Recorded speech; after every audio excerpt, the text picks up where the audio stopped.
ఏంటా బొండు పంతులు ఏంటో ఆలోచిస్తున్నావు? అబ్బాయి ఏం లేదండి. 100కి చిల్లర ఉందా? ఏంటా నోరలో తెరిచావు? అయ్యా ముందు 100 ఇస్తే చిల్లర ఇస్తాను. అబ్బో చాలా ముదిరిపోయావు. మనిషి అంటే మాత్రం నమ్మకం ఉండాలా? ఇదిగో ఉందా? లేకపోతే నాదే డబ్బులు కొట్టేద్దాం చూస్తారా చచ్చు మందేరా పప్పులు. ఇదిగోండి బాబు. పంతులు 100 కూడా వెళ్తున్నావేంటి? ఇచ్చా కదండి. ఇచ్చావా? 250 ఇచ్చాం కదండి. నేను నీ చేతికి ఎంత ఇచ్చాను? 100 అండి. బొడ్లో ఎంత ఇచ్చావు? 100 అండి. ఈ 100 కలిపితే ఎంత? 200 అండి. నువ్వు నాకు ఎంత ఇచ్చావు? 100 అండి. మరి 200 ఏమండి మీరు ఇచ్చింది 100 కదండి. నేను నీ చేతికి ఎంత ఇచ్చాను? 100 అండి. బొడ్లో ఎంత ఇచ్చావు? 100 అండి. ఇది అది కలిపితే 800. 200 అండి. నువ్వు నాకు ఎంత ఇచ్చావు? 100 అండి. 200 మీరు ఇచ్చింది 100 అండి బాబు. ఎప్పుడు చూసా అదో కన్ఫ్యూజన్ నీకు. నేను నీ చేతికి ఎంత ఇచ్చాను? 100 అండి. బొడ్లో ఎంత ఇచ్చావు? 100 అండి. అది ఇది కలిపితే 200. 200 అండి. నువ్వు నాకు ఎంత ఇచ్చావు? 100 అండి. మరి 200 బాబు మీరు ఇచ్చింది 100 అండి. నువ్వు నాకు ఎంత ఇవ్వాలి? ఇంకా 100 అండి. 100 కొట్టేద్దామని చూస్తున్నావా? ఎవరైనా చేతిలో 100 బొడ్లో 100 కలిపితే 200. ఇచ్చింది 100. మరి నా 100 తాకెత్తుకెళ్ళింది. నోరు మూసుకో, ఈగలు దొరతాయి.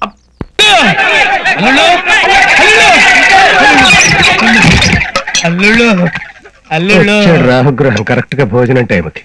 పొద్దున్నే వచ్చిన వాన పొద్దుగూకి వచ్చిన చుట్టం ఒక బట్టాను వదలరు అంటారు. ఏమండి అనవసరంగా మీ ఇష్టం వచ్చినట్టు మాట్లాడదు. ఎవరండి చుట్టం? వీళ్ళు ఎవరు అనుకున్నారు? సాక్షాత్ నా మేనల్లుళ్ళు. అది తెలిసిలేవా? నువ్వు లేట్ గా వచ్చినా నీ భోజనం నీకే ఉంటుంది.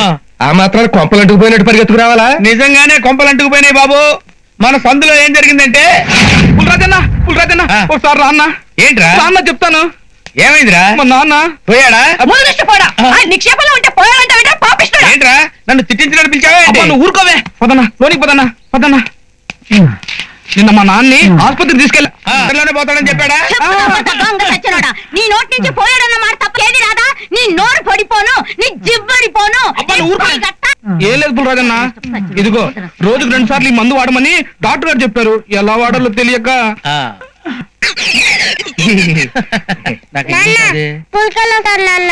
ఏడ్చాలేవే, స్కూల్కి వెళ్ళొచ్చు కానీ నీకు ఇంగ్లీష్ వచ్చున్నావు కదా, దీని మీద ఏమి రాసిందో చూసి చెప్పమ్మా. షేక్ వెల్ బిఫోర్ యూజ్, వాడే ముందు బాగా చెక్ చేయాలి అని రాస్తుంది. Very good. షేక్ చేయడం అంటే ఏంటన్నా? నేను చెప్తాలేరా. కరెక్ట్ గా నేను ఏమనుకున్నాను అదే చెప్పారా నువ్వు. చాలా లేనుడు నా కొడుకు. ఎరా ముసలాడా ఓసారి ఇలా చూడు. పార్టీలాగుంది. పోసేస్తాను గానీ నువ్వు అలా ఉండు. గురుపెళ్ళాల ముద్దుల మొగుడు కదా, మంచి రొమాంటిక్ గా ఉన్నాడు. మందు చూడగానే గుర్రం లేచినట్లు లేచాడు. ఇది పట్టుకో. టేక్ వెల్ బిఫోర్ యూస్ అంటే మందు వాడే ముందు బాగా ఊపాలన్నమాట. బాగా ఊపన్నా లేరా. అమ్మో ఇంత పరువు ఉన్నాడేంటి?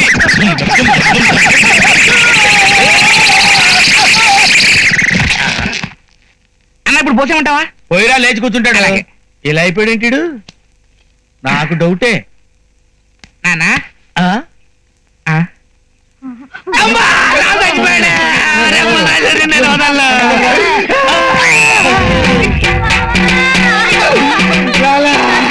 మమ్మల్ని అంత అన్యాయం చేసి వెళ్ళిపోయాలా?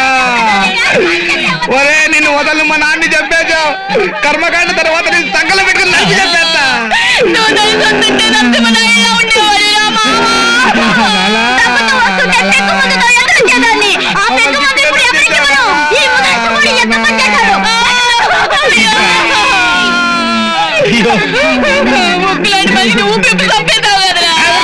నేను చెప్పడం ఏంటి? షేక్ బిఫోర్ రిజల్ట్ రాసింది. వాడు పట్టుకొని డబ్బా డబ్బా ఊపాడు. వాడు చచ్చిపోయాడు. అది ఆ తప్ప.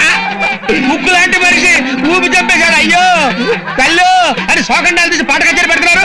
నలుగురు పట్టుకుంటే నడవలేడు. ఈ పెద్ద నరసింహనాయుడా? సార్ డాక్టర్ మీరు రండి సార్, మీరేనా చెప్పండి. నాన్నకేదో ఒంట్లో బాగాలేకపోతే మందు ఇచ్చారంట, ఆవిడ చచ్చిపోయాడు. దాన్ని పోయేవాడు నన్ను తీసుకొచ్చి నేనే చంపేశానని నన్ను సంకలో పెట్టుకుని చంపేస్తానన్నాడు సార్. నేను మందిస్తే చచ్చిపోయినాడు కూడా లేచి డాన్స్ చేస్తాడు. అలాగా? అయితే లేపు. నువ్వు చంపేసి డాక్టర్ మీద పెడతావా? నిన్ను ఆగండి. ఆడు అమాయకుడు. వాడు ఏం చేశాడో నేను అడుగుతాను. వాడికి ఏం తెలీదు. సేవ కూడా ఆన్ సైడ్. ఏం చేసావయ్యా పుల్రాజు? తల్లి ఇంతమంది నన్ను అనుమానించి నన్ను ఒక్కదానివే నన్ను అర్థం చేసుకున్నావు అమ్మా. నువ్వు నా బంగారు తల్లివి. ఇలా ఊపండి డాక్టర్ గారు. ఇంత మాత్రానికి నేను చెప్పానంటున్నారు చూడండి. ఈ ముసలిదాన్ని కూడా చంపేసావు కదా. అమ్మో మీకేమండి మీరు నవ్వుతారు? షేక్ వెళ్ళని రాసుంటే ముసలోని కాదు బాటిల్ నాకేం తెలుసు. వాడిని పట్టుకుని ఊపేశాను, వాడు చచ్చాడు. మరి చావడేంటి? ఇలాగే 1947లో ఏం జరిగిందంటే, నీకు దండం పెడతాను ఊరుకోవయ్యా. నీ ఫ్లాష్ బ్యాక్ లాపు. నీ ఫ్లాష్ బ్యాక్ ఏంటంటే వాళ్ళ చేతిలో చావటం బెటరు. ఈ దాకా నాకు ఉంచండి. రా కూర్చో కూర్చో. గుడ్. ఇదేంటి ఇక్కడ కూర్చున్నావు? పైన కూర్చో. పైన చూడు నాంచి, ప్రపంచంలో నేను ప్రేమించేది ముగ్గురిని. మొదట ఇదేంటి ఇంత వీక్ ఉన్నావు? ఇంతకే ఇలా పడిపోతే ముందు సరే. మొట్టమొదటి నేను ప్రేమించేది జన్మనిచ్చిన నా తల్లిదండ్రుల్ని. రెండోది గోడ మీద కూర్చుందే నాయనమ్మ, మై గ్రాండ్ మదర్. మూడోది తాళిగట్టిన నిన్ను. అన్నట్టు మిల్టన్ దాంపత్య గురించి ఏం చెప్పాడు తెలుసా? నీకు తెలియదులే. అదిగో ఆ పుస్తకాలు రాకుంది చూడు, అక్కడ మిల్టన్స్ ప్యారడైజ్ లాస్ట్ అని పెద్ద పుస్తకం ఉంది, వెళ్ళి తీసుకు.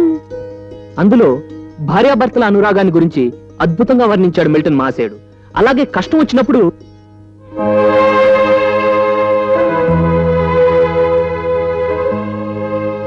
ఇదేంటమ్మా మిల్టన్స్ ప్యారడైజ్ లాస్ట్ తెమ్మంటే మహాభారతం తెచ్చావు?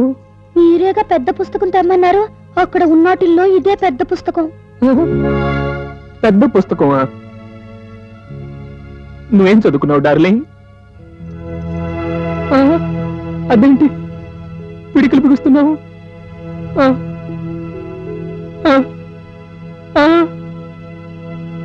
5. 5? అవునండి, ప్రతి సంవత్సరం నన్ను పాస్ చేయించి 5వ తరగతికి పంపారు. మళ్ళీ కొత్త టీచర్లు వచ్చి ఈ పిల్ల 3వ తరగతికి కూడా పనికిరాదని వెనక్కి పంపారు. అప్పుడు 3 నుంచి 4కి వచ్చి 4 నుంచి 5కి వచ్చాను. మరి ఇందాక డూ యూ ఫాలో మీ అన్నప్పుడు తలెందుకు ఆడించావు? మీరు ఆడించారుగా, అందుకని నేను ఆడించాను. నాయనమ్మా, ఏమండి ఆప్సెట్ అయ్యారా? ఏమిటి ఆప్సెట్ అయ్యారా అని అడుగుతున్నాను. నువ్వేం చెప్తున్నావో నాకు అర్థం కావటం లేదు తల్లి. ఏం లేదండి, మొదటి రాత్రి భర్త ఏ కారణం చేతైనా ఆప్సెట్ అయితే ఇక జీవితం అంతా ఆప్సెట్ అవుతారని మా ఆశ్రమంలో చెప్పారు. అది ఆప్సెట్ కాదు తల్లి, అప్సెట్. అప్సెట్ ఏంటి? అదే మీరన్నదే.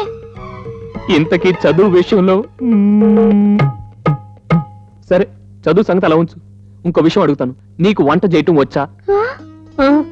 భయపెట్టుకమ్మా, వంట చేయటం వచ్చా? ఏమిటా డబుల్ మీనింగ్ ఊపుడు? వంట వస్తే ఇలా ఊపు, రాకపోతే ఇలా ఊపు. మీనాక్షమ్మా, రండి గారు, కూర్చోండి. ఏమిటి జాంగ్రీ ఎక్కడ? పక్కింటి అయిన సినిమా తీసుకెళ్తాన్నారు, తీసుకెళ్ళమన్నాను. పని నీతోటలే. ఏం లేదమ్మా, టీవీలోను తెలుగు మహిళా తెలగపిండి ఒడియాలు, గృహలక్ష్మి గోంగూర పచ్చడి అని వంట వార్పుల మీద కొత్తగా కార్యక్రమాలు పెట్టాలని టీవీ డైరెక్టర్ నా ఫ్రెండ్లే గురు, నీకు తెలిసిన మహావంట మహిళ ఎవరైనా ఉన్నారా అని అడిగాడు. ఎవరైనా ఉన్నారా? ఎవరో ఎందుకనే గారు, నేనున్నానుగా. మా ఇంట్లో టీవీ ఉన్న దగ్గర నుంచి నేను టీవీలో కనిపించాలని నాకు చాలా ఆశగా ఉంది. అలా చూస్తున్నారేంటనే గారు? ఏం లేదు, మన సినిమా స్కోప్ సైజ్ కదా, టీవీలో పడుతుందా లేదా అని. పర్వాలేదులేమ్మా, వాడు అడ్జస్ట్ చేసుకుంటాడులే. కాకపోతే టీవీ ప్రేక్షకులకి తత్తర్ లేకుండా చెప్పాలి, అది నీ వల్ల అవుతుందా అని. ఎందుకు అవుతానే గారు? అవుతుందా? ఓ పని చేద్దాం, ఓ రిహార్సల్ చూద్దాం. ఇదిగో ఇది టీవీ మైక్ అనుకో, ఇది మైక్ అనుకో, నేను ఇంటర్వ్యూ చేస్తాను. ఇది టీవీ కెమెరా. మీనాక్షమ్మ గారు నమస్కారం. నమస్కారం. మీకు గుత్తొంకాయ కూర వండడం తెలుసా? మీనాక్షమ్మ గారు నమస్కారం. మీరు గుత్తి వంకాయ కూర వండడంలో అనుభవజ్ఞులని మేము తెలుసుకున్నాం. మీ గుత్తి వంకాయ కూర తినాలని అర్జెంటుగా ఎదురు చూస్తున్నామా టీవీ ప్రేక్షకుల కోసం మీరు సవిస్తరంగా వివరిస్తారా? మొదట నవనవలాడే వంకాయల్ని శుభ్రంగా కడిగి పెట్టుకోవాలి. వాటిలో మసాలా పెట్టుకోవడానికి వీలుగా నిలువుగా కోసి పెట్టుకోవాలి. సిద్ధం చేసి పెట్టుకున్న మసాలాని వంకాయలో కూర్చాలి.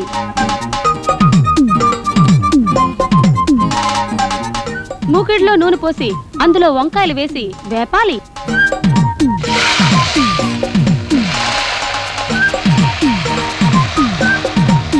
డాడీ గుత్తొంకాయ కూర రెడీ అయిందా? త్వరగా రండి డాడీ, ఆకలేస్తుంది. రెడీ.